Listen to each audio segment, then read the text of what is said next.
Komið þið sæl, Björn Ívar Skákkennar hér. Í þessu myndbandi ætla ég að fara með ykkur yfir eina af mögnustu stöðum mögnustu fléttum í rauninni sem ég hef séð. Við erum með dálítið sérstakar stöðu fyrir framan okkur. Hvítumennirnir eru staðsettir á ákaflega undarlegum reitum, til dæmis báðu biskuparnir ennþá á upphafsreitunum.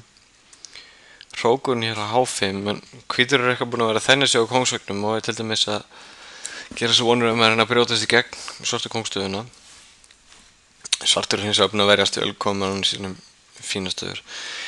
Þessi stað er í raun og veru jöfn, en í þessari stöðu ákvað hvítur að leggja ótrúlega gildru fyrir svartan. Hann lék riddari D til C4. Það er ekki auðvelt að sjá hver hugmyndin með þessu leik er. Svartur virðist bara geta hýrt riddarann, en ef hann dreipur riddarann, þá tapar hann strax. Þess er ekki auðvelt að sjá hvernig. Svartur svaraði þessu með D drepur C4 og þá fær hvítur að nota þessu hugmynd sem hann var búinn að sjá. Hann lék drottning drepur G6. Þetta er einn af ótrúlegustu leikir sem ég hef séð á skákborðinu. Hvítur er eiginlega með þrjá menn í sókninu núna, drottningu, hrók og riddara. Þessi biskup gæti brugðið sér í sókninu ef hann getur drepið á C4. En ok, heilir drottningu undir, getur maður haldið að hvítasóknin kemst ekki í gegn. Hvað gerist til dæmis ef að svartur dreipur með F-peði? Hvað gerir hvítur núna? Jú, hann getur dreipið á C4 með skák, langeðarlegasti leikurinn. Þetta getur svartur fórnað drottningu og biskup hérna, en við skulum ímynda okkur að hann leiki kóngur H8. Hvað gerir hvítur hér?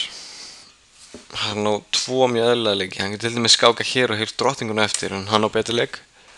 Riddari drepur G6 en mát vegna þess að hrókurinn á H5 leppa peðið og biskupinn valdar einu útgönguleið svarta kóngsins.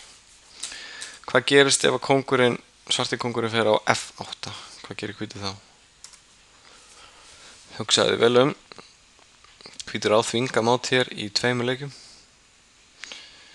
Hann getur leikið riddari drepur G6. Það er skák. Hvítur biskupinn valdar alla þessa skálinu að svartur verður að drepa riddarann, en þá er svartur mát eftir hrókur H8. Þetta er það sem gerist ef að svartur dreipur með F-peði. Í skákinni drap svartur með H-peði og þá er ekki auðvelt að sjá hvernig hvítur ætlar að komast í gegn.